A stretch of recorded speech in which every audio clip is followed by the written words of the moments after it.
नमस्कार, स्वागत है आपका इंडिया न्यूज 28 में। ये बात करते हैं मध्य प्रदेश की कुछ खास खबरों की। रीवा भाजपा के 3 विधायकों ने एक साथ भरा पर्चा। विधानसभा चुनाव को लेकर अब नामांकन भरने की प्रक्रिया शुरू कर दी गई है, जिसके चलते सोमवार को भारतीय जनता पार्टी के 3 प्रत्याशियों ने अपना नामांकन पत्र दाखिल किया है। भारतीय जनता पार्टी की टिकट से चुनाव लड़ रहे रीवा विधानसभा क्षेत्र के प्रत्याशी राजेंद्र शुक्ला, सेमरिया विधानसभा क्षेत्र के प्रत्याशी केपी त्रिपाठी और सिरमौर विधानसभा क्षेत्र के प्रत्याशी दिव्यराज सिंह ने नामांकन दाखिल किया। रीवा संवाददाता मनोज तिवारी की रिपोर्ट। दाखिल कर दिया है, क्या माहौल है? माहौल आप देखिए, आज पूरा रीवा की सड़क पर स्वस्फूर्ति रीवा की जनता जनार्दन ने स्वागत किया, गले लगाया, जुलूस में शामिल हुए, यहाँ तक पहुँचाया पर्चा भरने के लिए। मैं हमेशा कहता हूँ कि 4 साल 11 महीने मैं काम करता हूँ और 1 महीने जब चुनाव का समय होता है तो मुझे काम नहीं करना पड़ता। रीवा की जनता मुझे जिताने के लिए काम करती है, भारतीय जनता पार्टी को जिताने के लिए काम करती है और वही चुनाव का दृश्य जो पहले हुआ करता था वही मुझे इस बार भी दिख रहा है। जो आपके सामने है, एक बार आपसे शिकस्त खा चुकी है, इस बार क्या डिफरेंस रहेगा दोनों के बीच में? अब डिफरेंस आने वाला समय ही मालूम पड़ेगा, लेकिन जनता का उत्साह बहुत ज़्यादा है और लोगों ने देखा है कि पिछले 5 वर्षों में शायद ही कोई ऐसा दिन रहा होगा जब मैंने रीवा के विकास के लिए कुछ ना कुछ करते हुए लोगों के नज़रों में नहीं आया होगा।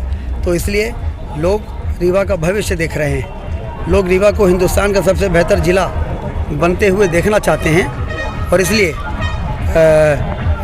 सबका आशीर्वाद मुझे मिलेगा, मुझे पूरा भरोसा है। कंपटीशन में कौन है इस बार आपके सामने? अभी थोड़ा पिक्चर क्लियर हो तो समझ में आए। विकास में नया चैप्टर आगे क्या खोलने वाले हैं विकास की गढ़ी? देखिए, 3 लाख एकड़ में सिंचाई का पानी पहुंचा है, इसे 1.5 साल के अंदर 6 लाख एकड़ करना है और फिर 5 साल में इसे 9 लाख एकड़ तक पहुंचाना है, जिससे कि यहाँ पर हरित क्रांति आए, यहाँ पर्यटन क्रांति लाना है, यहाँ पर औद्योगिक क्रांति लाना है और यहाँ पर जो निवेश है, जो मजबूत इंफ्रास्ट्रक्चर बना है, उसके दम पर हमें शिक्षा और स्वास्थ्य के क्षेत्र में भी बहुत क्रांतिकारी काम करना है। मेडिकल हब रीवा को बनाना है, आईटी हब रीवा को बनाना है, एजुकेशन हब रीवा को बनाना है और इसके लिए इंफ्रास्ट्रक्चर चाहिए और यहाँ के लोगों की आर्थिक स्थिति बेहतर चाहिए।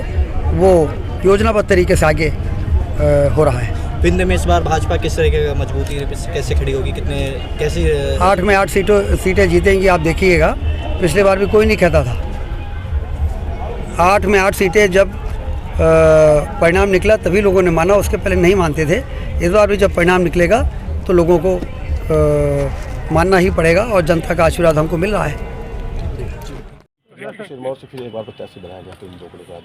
मैं शीर्ष नेतृत्व को बहुत बहुत धन्यवाद देता हूँ कि मुझे सिरमौर से दोबारा सिरमौर की जनता को सेवा करने का मुझे मौका प्राप्त हुआ है। मैं निरंतर पिछले 10 साल से सिरमौर क्षेत्र में जनता की सेवा करता आ रहा हूँ। वहाँ पे विकास के कार्य अनेकों हमने करवाए हैं, स्कूल, कॉलेजेस, नगर पंचायत डभौरा का बनवाना, नहरों का विस्तार कराना और निरंतर आगे जो हमारे बचे हुए काम हैं, नगर पंचायत डभौरा का हमारे जवा को बनाना और अच्छे और अस्पताल हमको डभौरा बैकुलपुर में बनाना और हमारे जो बचे हुए क्षेत्र जहाँ सिंचाई नहीं पहुँच पाई है उनको सिंचाई और जहाँ रोडें नहीं पहुँची वहाँ पे रोड पहुँचवाना। आप किसको आप क्षेत्र में प्रतिद्वंदी मानते हैं, कौन आपके टक्कर में? देखिए, सब पार्टी वहाँ पे लड़े हैं।